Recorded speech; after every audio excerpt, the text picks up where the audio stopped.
বুঝতে পেরেছেন কেন আমরা আমাদের বাড়ির উচ্চতা, পাহাড়ের উচ্চতা, পর্বত উচ্চতা বা যে কোনো উচ্চতা মিন সি লেভেল অর্থাৎ গড় সমুদ্রপৃষ্ঠ থেকে নির্ণয় করি, অন্য কোনো জায়গা থেকে বা ভূপ্রকৃতি থেকে নির্ণয় করি না।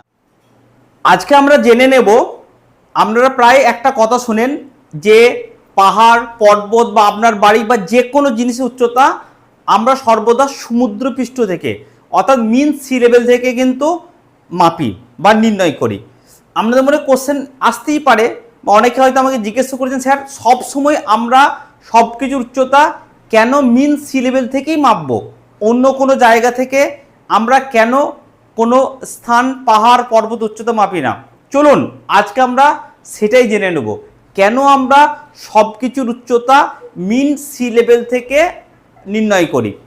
এক নাম্বার দেখুন, এক হচ্ছে কানেক্টেড ওশেন, অর্থাৎ পৃথিবীর বড় বড় সমুদ্র কি হয় একে অপরের সাথে কিন্তু সংযুক্ত আছে বা কানেক্টেড আছে, তাই কি হয় সারা পৃথিবীর সমুদ্র জলে কিন্তু একটা নির্দিষ্ট লেভেল দেখা যায়। কিন্তু আমরা যদি ভূপ্রকৃতির দিকে তাকাই, কোথাও দেখেছি উঁচু পর্বত, কোথাও নিচু থাকে, অর্থাৎ মাটি কোথাও উঁচু নিচু থাকে, কিন্তু সমুদ্রের ক্ষেত্রে কিন্তু এটা হয় না। যেহেতু প্রত্যেকটা সমুদ্র একে অপরের সাথে কানেক্টেড, তাই গোটা পৃথিবীর সমুদ্রতল মোটামুটি একই লেভেল থাকে, তাই আমরা মিন সি লেভেল থেকে কিন্তু সবকিছু উচ্চতা নির্ণয় করি। দু নাম্বার, আমাদের মনে কিন্তু কোশ্চেন আসতে পারে, আচ্ছা স্যার জোয়ারের সময় তো জল উঠে যায়, আবার ভাটার সময় জল নিচে নেমে যায়, তাহলে সমুদ্রের জলের লেভেলটা কি করে সবসময় সমান থাকে? এই কোশ্চেনে চলুন আজকে উত্তর দিয়ে দিই। দেখুন, বিজ্ঞানীরা কিন্তু একদিনে কিন্তু এই সমুদ্রের জলের কিন্তু উচ্চতা মাপে না। বিজ্ঞানীরা কি করে, দীর্ঘ 18.6 বছর কিংবা 19 বছর ধরে তারা জোয়ারে কতটা জল উঠছে, ভাটায় কতটা জল নামছে এইটা নির্ণয় করে, দিয়ে দুটোকে যোগ করে এভারেজ করে এই দীর্ঘ 18.6 বা 19 বছরের ডাটাকে যোগ করার পর তারা কিন্তু একটা এভারেজ বার করে এবং তখন মিন সি লেভেলটাকে জিরো ধরায়। দেখুন বারবার আমি কি বলছি, মিন সি লেভেল, সি লেভেল বলছি না কিন্তু সমুদ্রপৃষ্ঠ নয়, মিন সি লেভেল হচ্ছে গাণিতিক গড়। মিন মানে আমরা জানি গড়, গড় সমুদ্রপৃষ্ঠ। 3 নাম্বার, অনেকে মনে কোশ্চেন আসবে, আচ্ছা স্যার 18.6 বছর কিংবা 19 বছর ধরেই কেন ডাটাটা সংগ্রহ করা হয়? আরও তো কম, 5 বছর, 10 বছর কিংবা আরও বেশি 20 বছর, 25 বছর ধরেও তো ডাটা সংগ্রহ করে মিন সি লেভেলটাকে জিরো নির্ণয় করতে পারতো। চলুন সেই উত্তরটা আমরা জেনে নেব, কেন 18.6 বা 19 বছরই ধরা হয়।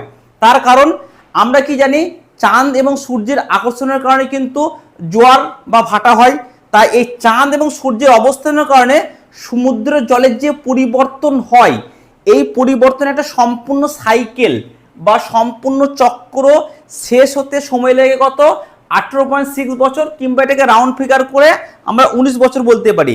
তাই যেহেতু চাঁদ এবং সূর্যের একটা পূর্ণ চক্র শেষ হতে সময় নেয় 18.6 বছর কিংবা 19 বছর, তাই বিজ্ঞানীরা কি করেছে 18.6 বা 19 বছর ধরেই ডাটা কালেকশন করে মিন সি লেভেল নির্ণয় করছে এবং মিন সি লেভেলকে জিরো হিসেবে সেখান থেকে সমস্ত জায়গার উচ্চতা কিন্তু মাপা শুরু করেছে।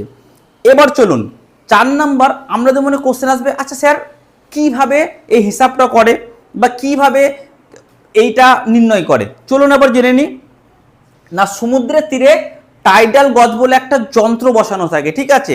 সেই যন্ত্রে কি করা হয়, সেই যন্ত্রের সাহায্যে প্রতি মুহূর্তে জোয়ার ভাটার রেকর্ডগুলো কিন্তু কালেকশন করা হয়, অর্থাৎ জোয়ার সময় কতটা জল উপরে উঠলো, ভাটার সময় কতটা জল নিচে নামলো, সেগুলো কিন্তু হিসাব করা হয়। এবার হাজার হাজার, ঠিক আছে, এই রিডিং নেওয়া হয়, এই হাজার হাজার রিডিংগুলো নেওয়ার পর সেগুলোকে গড় করা হয়, গড় করার পর কিন্তু মিন সি লেভেল বার করা হয় এবং তারপরে মিন সি লেভেলটাকে জিরো ধরা হয় এবং তখন থেকেই কিন্তু ওই মিন সি লেভেলটাকে জিরো ধরে সেখান থেকে কিন্তু উচ্চতা মাপা শুরু হয়। আশা করছি আজকে আমরা বুঝতে পেরেছেন। তাই এই সমুদ্র থেকে মাপাই হচ্ছে সারা পৃথিবীর জন্য একটা কমন এবং সঠিক মান। আশা করছি আমরা বুঝতে পেরেছেন কেন আমরা আমাদের বাড়ির উচ্চতা, পাহাড়ের উচ্চতা, পর্বত উচ্চতা বা যে কোনো উচ্চতা মিন সি লেভেল অর্থাৎ গড় সমুদ্রপৃষ্ঠ থেকে নির্ণয় করি, অন্য কোনো জায়গা থেকে বা ভূপ্রকৃতি থেকে নির্ণয় করি না। যদি আপনাদের ভিডিওটা ভালো লাগে অবশ্যই কী করবেন, লাইক করবেন, শেয়ার করবেন এবং কমেন্ট করবেন। আপনাদের কমেন্টই কিন্তু আমাকে অনেক পজিটিভ এনার্জি দেয় এবং আমার ভিডিও বানাতে আরও উৎসাহ প্রদান করে। Thank you.